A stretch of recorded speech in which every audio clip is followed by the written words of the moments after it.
Жол ережесін сақтаймыз. Күнделікті мектепке барғанда, дүкенге шыққанда, немесе қыдырғанда біз жол арқылы жүреміз. Көше қайнаған қозғалыс алаңы.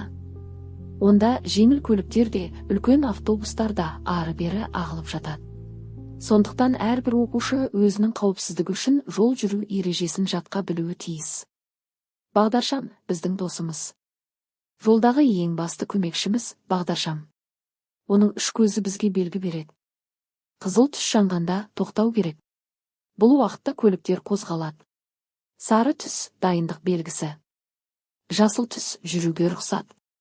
Бірақ жасыл жанса да, жан-жағына қарап, көліктің тоқтағанына көз жеткізіп барып өткен дұрыс. Жаяу жүргіншіге арналған ережелер.